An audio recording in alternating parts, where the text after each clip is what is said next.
3. Los orígenes apostólico-patrísticos de la misa tridentina. La obra de Jesucristo. Por Sor María Francesca Perillo. La obra de Jesucristo.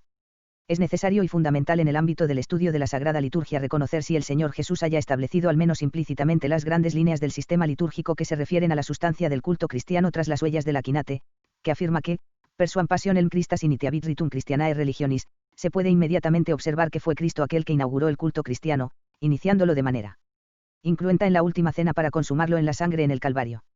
A él le debemos no solo la institución de la gracia propia de los 7 sacramentos, como lo definió el Concilio de Trento, sino también el rito exterior de los 3 más importantes entre estos, el bautismo, la Eucaristía, la penitencia. Del bautismo precisó la materia y la forma. De la Eucaristía fijó también la materia el pan y el vino y griega la forma en las palabras consecratorias pronunciadas por él en la última cena, hoc est corpus miam, hic est sanguis meius. Además, debido a que la Eucaristía debía ser el sacrificio de la nueva ley, en consecuencia, el acto litúrgico más importante, quiso aún establecer las modalidades sustanciales con las que debía celebrarse. De acuerdo con el relato de los sinópticos se deduce que el Señor Jesús, uno instituyó la Eucaristía gratia eigans, es decir, pronunciando una fórmula eucarística o de acción de gracias, sirviéndose probablemente de las habituales bendiciones judías propias del ritual de la Pascua, pero enriquecidas para esa circunstancia excepcional, y ordenó que su acto se repitiera. 2. Impuso a los apóstoles que, al renovar lo que él había hecho, lo conmemorasen, hoc facite. In meam commemorationem, o bien, como lo explicita mejor San Pablo, proclamasen su muerte, mortem dominis annuntiabitis donec veniat, 1 Sioar 11,26, 3 quiso que la oblación sacrificial conmemorativa que los apóstoles debían perpetuar mantuviese, como él lo había hecho, la forma convivial. Se trataba, pues, de un banquete sacrificial en el que los creyentes participaban con la manducación de la víctima mística. Es lícito preguntarse, a esta altura, si durante su vida terrena Jesucristo haya dado otras normas litúrgicas. Podemos responder afirmativamente, aunque es difícil determinar con exactitud cuáles de estas se remonten efectivamente hasta él. En efecto, los hechos observan que Jesús, en el tiempo transcurrido entre la resurrección y la ascensión, se apareció muchas veces a los apóstoles, loquens de Regno Dei. Ahora bien, una de las más antiguas tradiciones de la Iglesia afirma que en esas frecuentes reuniones él, entre otras cosas, habría también fijado muchas particularidades del culto. No había él dicho antes de su muerte: tengo muchas cosas para deciros que ahora no podríais comprender.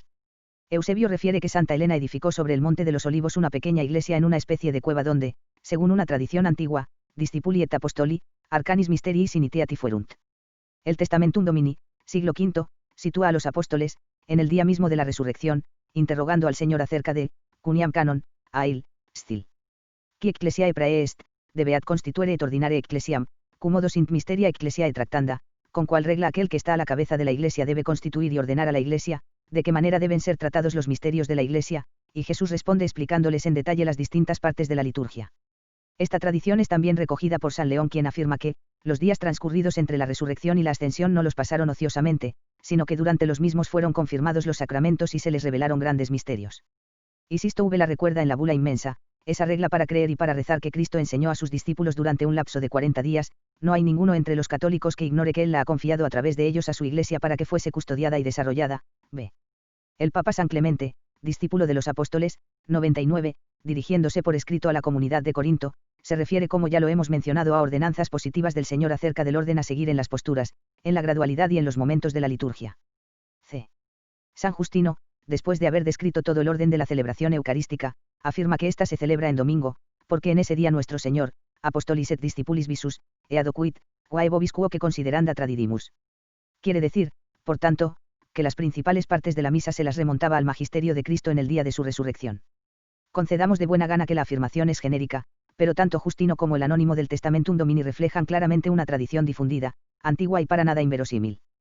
Por otra parte, la misma uniformidad que se verifica en el campo litúrgico en las comunidades cristianas de los primeros 2 siglos supone un principio de autoridad, un método de acción, es decir, una organización primitiva que tenía que remitirse, más que a los apóstoles, a Cristo mismo.